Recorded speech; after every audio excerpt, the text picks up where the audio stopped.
الحمدللہ۔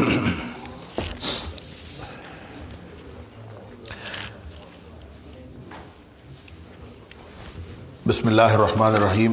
دیکھیں، یہ ہمارے استاد محترم پروفیسر ظفر اللہ صاحب کی طرف سے سوال ہے، اور یہ سوال غیر قانونی ہے۔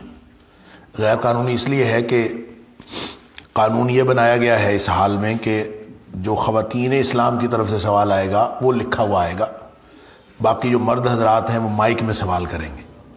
لیکن یہ ہمارے استاد محترم جو ہیں وہ اس طرح کے غیر قانونی کام کرتے رہتے ہیں، اور ہم اس کے باوجود ان کا احترام کرتے ہیں، ان سے محبت کرتے ہیں۔ اللہ تعالیٰ ان کو خوش رکھے۔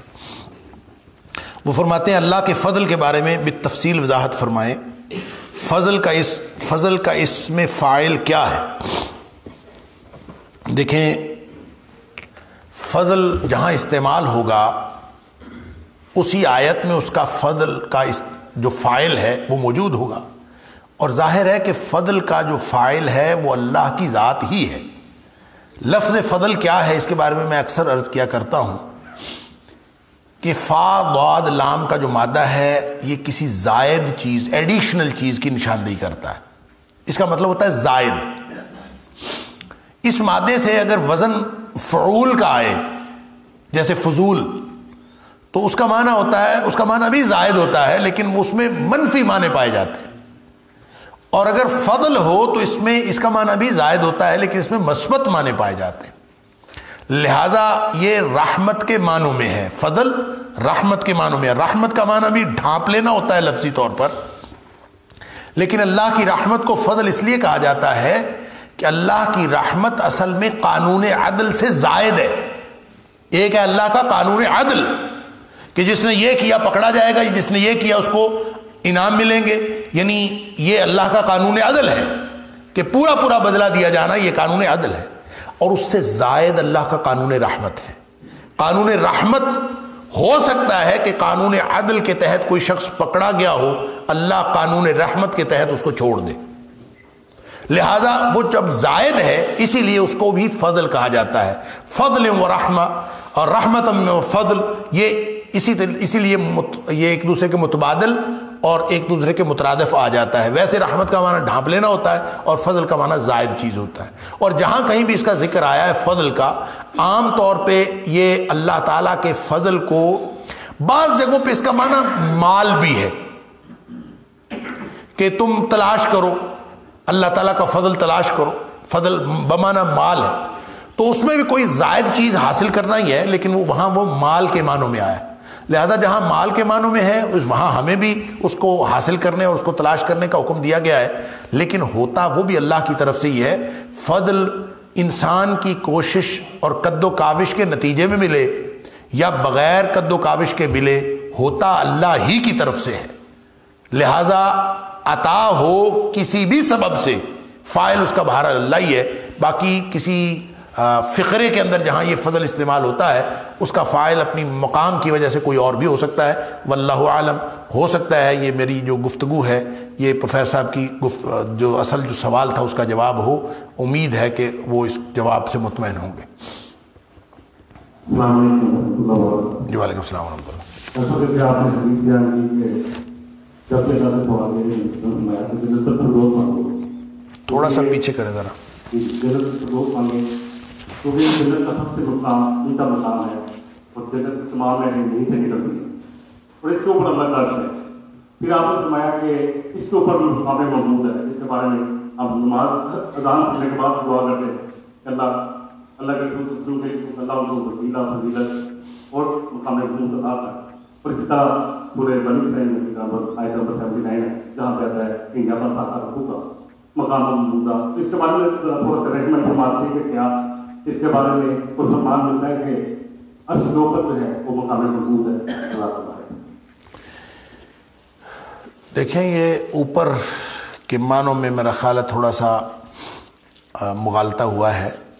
اوپر سے مراد عرش کے اوپر نہیں، یہ جو مقام محمود ہے یہ عرش کے اوپر نہیں ہے، عرش سے نیچے ہے، جنت الفردوس کے اوپر ہے، کیونکہ مقام محمود نبی کریم صلی اللہ علیہ وسلم نے فرمایا جنت میں، اعلیٰ جنتوں میں ایک اعلیٰ مقام ہے جو صرف ایک ہی شخصیت کو ملے گا، اور اس کے بارے میں نبی پاک صلی اللہ علیہ وسلم نے فرمایا میں امید کرتا ہوں کہ وہ میں ہوں گا، لہٰذا تم دعا کیا کرو میرے لیے، اور جو میرے لیے دعا کرے گا کہ اللہ مجھے مقام محمود دے دے، اس کو قیامت والے دن میری شفاعت نصیب ہوگی۔ تو مقام محمود نبی کریم صلی اللہ علیہ وسلم کے لیے ہی بنایا گیا ہے۔ یہ نبی کریم صلی اللہ علیہ وسلم کا عاجزی کا اظہار ہے کہ آپ نے یہ نہیں فرمایا یقینی طور پر میں اس کے ہوں گا، آپ فرماتے ہیں میں امید کرتا ہوں میرے لیے ہے، آپ میرے لیے دعا کرو۔ تو نبی کریم صلی اللہ علیہ وسلم کے لیے ہی ہے۔ رہ گئی بات اوپر اور نیچے کی، تو اللہ کے عرش سے اوپر تو کوئی چیز نہیں ہے، وہ اللہ کے عرش سے نیچے ہے اور جنت الفردوس کے اوپر ہے۔ یعنی میری تقدیم و تاخیر میں فرق ہو گیا ہوگا کہ میں نے پہلے وہ فقرہ بول لیا، وگرنہ اس کا مطلب یہ ہرگز نہیں ہے کہ مقام محمود اللہ کے عرش کے اوپر ہے، ہرگز یہ نہیں ہے اس کا معنی۔ اگر کوئی ایسی بات میرے منہ سے نکلی ہے تو یہ غلط، میں اس سے ودڈرا کرتا ہوں۔ اور اصل بات یہ ہے کہ جنتوں میں سب سے اعلیٰ جنت جنت الفردوس ہے، اس کے اوپر مقام محمود ہے۔ یوں کہہ لیجئے جنت الفردوس اور اللہ کے عرش کے درمیان مقام محمود، جو مقام نبی کریم صلی اللہ علیہ وسلم کا ہے وہ کسی دوسرے جنتی کا نہیں۔ اور پھر اللہ کا عرش ہے، اور اس وہاں فرشتے بھی ہیں، اور اس طرح کی جو تفصیلات جنتوں کے بارے میں احادیث کے اندر بھی آتی ہیں اور قرآن میں بھی آتی ہیں۔ لیکن یہ غلط فہمی نہیں ہونی چاہیے کہ مقام محمود جنت الفردوس سے اوپر ہے، یہ اللہ کے عرش سے اوپر ہے۔ جنت الفردوس سے تو اوپر ہے لیکن اللہ کے عرش سے نیچے ہے۔ واللہ اعلم۔ السلام علیکم، میرا جلالی میں رہتا ہے۔ وعلیکم السلام۔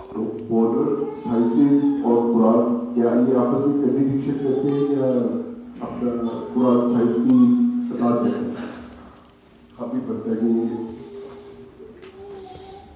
سائنس کنٹریبیوشن تو نہیں کرے قرآن سے؟ بڑا اچھا سوال ہے۔ وہ کہتے ہیں کہ جو ماڈرن سائنسز ہیں، جو جدید سائنس ہے، کیا وہ قرآن سے کنٹراڈکٹ کرتی ہے، قرآن کے سے تضاد رکھتی ہے یا قرآن کے ساتھ مطابقت رکھتی ہے؟ تو قرآن جو ہے وہ سائنس کے ماتحت ہے کہ نہیں؟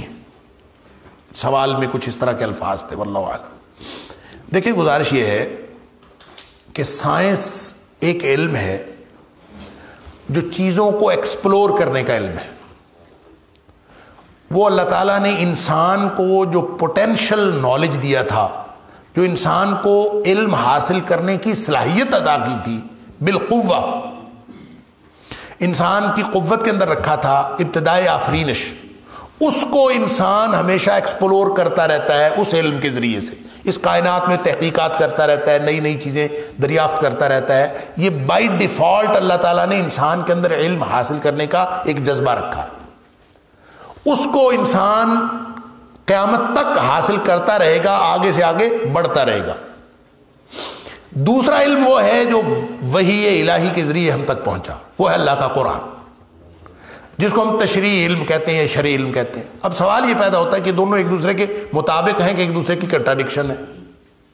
اگر تو وہ اللہ نے پیدا کیا ہے جو انسان حاصل کر رہے ہیں، یہ کائنات اللہ نے پیدا کی ہے اور یقیناً اللہ نے پیدا کی ہے، اور وہ علم جو اللہ نے ہمیں وحی الہی کے ذریعے سے دیا ہے، یہ علم اور وہ حتمی علم جس تک انسان اپنی کوشش اور کاوش سے پہنچے اور آخری نتیجے پر پہنچ جائے، یہ دونوں ایک دوسرے سے کنٹراڈکٹ نہیں کر سکتے۔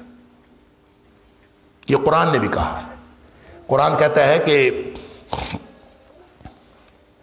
ان قریب، اعوذ باللہ من الشیطان الرجیم،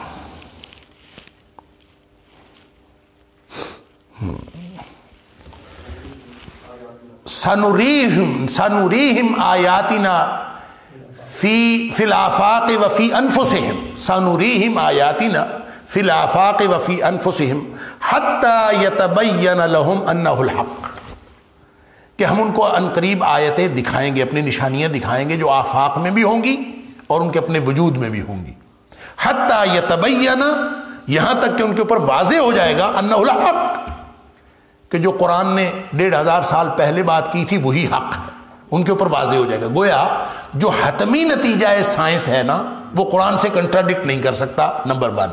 نمبر 2 بات یہ ہے کہ قرآن سائنس جس نتیجے پہ پہنچی ہوئی ہے، کیا وہ حتمی ہے؟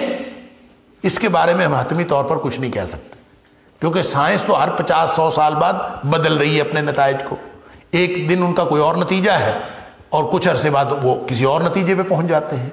لہٰذا انسانوں کا علم جو سائنس کے ذریعے سے تبدیل ہوتا رہتا ہے، یہ اگر کسی حتمی نتیجے پر پہنچے گا تو وہ قرآن سے کنٹراڈکٹ نہیں کر سکتا.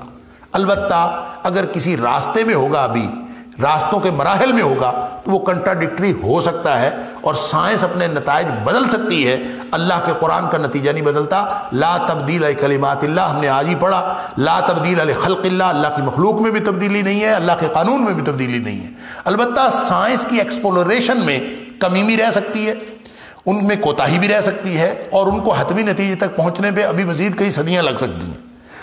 اور اگر ہمیں یہ یقین ہو کہ بس ہمیں ایمان کی حد تک یہ رکھنا چاہیے کہ سائنس تحقیق کرتے کرتے اگر کسی ایسے نتیجے پر پہنچ چکی ہے کہ جس سے فردر تحقیق ممکن نہیں ہے، اگر سائنس کسی ایسے حتمی نتیجے پر پہنچے تو وہ قرآن سے کبھی بھی متضاد نہیں ہو سکتا. وہ قرآن نے کہہ دیا حتی یتبین لہم انہ الحق. لوگ حیران ہو جائیں گے، یعنی جب تحقیق اس نتیجے پہ پہنچے گی اور ان کو وہ نشانیاں نظر آئیں گی آفاق و انفس میں جو وہ اپنی تحقیق کے ذریعے سے نتیجے پہ پہنچیں گے، تو وہ حیران ہو جائیں گے. وہ اللہ کے قرآن نے تو یہ پہلے بات کہہ دی تھی. تو قرآن کی بات حتمی ہے، سائنس کی بات حتمی نہیں ہے. سائنس کی بات اگر حتمی ہو تو وہ قرآن کے مطابق ہوگی. لہٰذا ہم یہ کہتے ہیں کہ سائنس بطور اصول کے سائنس قرآن کے خلاف نہیں ہے. البتہ سائنس راستے کی چیز ہے، قرآن حتمی چیز ہے. قرآن کا علم حتمی ہے، سائنس کا علم حتمی نہیں ہے. ہو سکتا ہے آئندہ پتہ نہیں کیا سے کیا ہو جائے گا.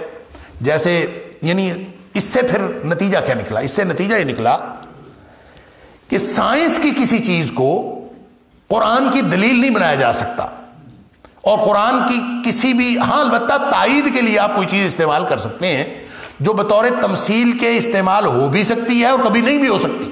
کبھی وہ کنٹراڈکٹری بھی ہو سکتی ہے، کبھی وہ مطابقت رکھنے والی بھی ہو سکتی ہے، کبھی وہ متضاد بھی ہو سکتی ہے. یہ ہو سکتا ہے، لیکن آپ حتمی طور پر اس کو قرآن کی دلیل کے طور پر اور ثبوت کے طور پر پیش نہیں کر سکتے. مثال اس کی یہ ہے کہ سید مودودی علیہ الرحمہ کا ایک کتابچہ ہے سلامتی کا راستہ. میں نے پہلے بھی شاید یہ بات آپ کو بتائی. ان کا ایک کتابچہ ہے سلامتی کا راستہ. اس میں وہ وجود باری تعالیٰ کی دلیل دیتے ہوئے لکھتے ہیں کہ کیا آپ ایسی کسی ٹرین کا تصور کر سکتے ہیں کہ جس کا نہ کوئی ڈرائیور ہو، نہ کوئی کنڈکٹر ہو، نہ کوئی انجن ہو، کچھ بھی نہ ہو، اور وہ خود بخود چلتی جا رہی ہو؟ یا کیا آپ اس کا کیسا تصور کر سکتے ہیں؟ ظاہر ہے کہ جس دور میں سید مودودی علیہ الرحمہ لکھ رہے تھے اس وقت یہ تصور ممکن نہیں تھا، لیکن بعد میں تو بن گئی ٹرین ایسی، بغیر ڈرائیور کی ٹرینیں بنی ہوئی ہیں. لہذا وہ ٹرینز جن کے پاس ڈرائیور بھی کوئی نہیں، بالکل کمپیوٹرائزڈ ٹرینیں ہیں، نہ ڈرائیور ہے نہ کنڈکٹر ہے، کچھ بھی نہیں ہے، ہر چیز آٹومیٹک ہے. اور آپ اس کے قریب جاتے ہیں خود ہی وہ آ کے رکتی ہے، دروازہ کھلتا ہے، آپ اندر چلے جاتے ہیں. ڈرائیور کی جگہ پر بیٹھ کر میں نے خود سفر کیا. 2006 میں جب میں ملیشیا گیا تو وہاں کوالالمپور میں وہ ٹرین چلتی ہے بالکل ایسے ہی، لیکن سلامتی کا راستہ ابھی بھی چھپ رہا ہے اور اس کے اندر وہ مثال بھی ابھی بھی چھپ رہی ہے. تو پھر اگر وہ مثال غلط ہو گئی تو اس کا مطلب یہ نہیں ہے کہ وجود باری تعالیٰ کے بارے میں کچھ خلجان پیدا ہو گیا. جو سائنس کی بات غلط ہو سکتی ہے وہ تو نئی نئی تحقیقات دے دیتی ہے. لہٰذا آج کی بات صحیح کل کو غلط ہو سکتی ہے، آج کی غلط بات کل کو صحیح ہو سکتی ہے. لہٰذا سائنس اپنے نتائج بدلتی رہتی ہے، قرآن کا نتیجہ تو نہیں بدلتا. قرآن تو وہی ہے. اس لیے ہم قرآن کو سائنس سے ثابت کرنے کی کوشش نہیں کرتے، اور قرآن کو سائنس سے ثابت کرنے کی کوشش غلط ہے. البتہ سائنس بطور استشہاد کے، سائنس بطور تائید کے، سائنس بطور مثال کے پیش کی جا سکتی ہے. وہ کوئی بھی چیز مثال ہو سکتی ہے. اور ایک یقین بہرحال ہمیں رکھنا ہے کہ اگر سائنس کبھی کسی حتمی نتیجے پہ پہنچے تو وہ حتمی نتیجہ قرآن کے دیے ہوئے نتائج کے خلاف نہیں ہو سکتا، کیونکہ وہ بھی اللہ کی پیدا کی ہوئی کائنات ہے اور وہ بھی اللہ کا دیا ہوا قانون ہے. ان میں کبھی تضاد نہیں ہو سکتا. واللہ اعلم. وعلیکم السلام ورحمۃ اللہ. ایک بہت بڑا آدمی خواتین کی طرف سے ایک سوال یہ ہے کہ کسی نے بچی کو اڈاپٹ کیا ہے اور اس بچی کی تعلیم بھی مکمل ہو گئی اور نکاح وغیرہ کی بات چل رہی ہے، تو معلوم یہ ہوگا کہ والد کا نام کی جگہ کسی اور کا نام لکھوانا یہ کوئی گناہ ہے، جائز نہیں.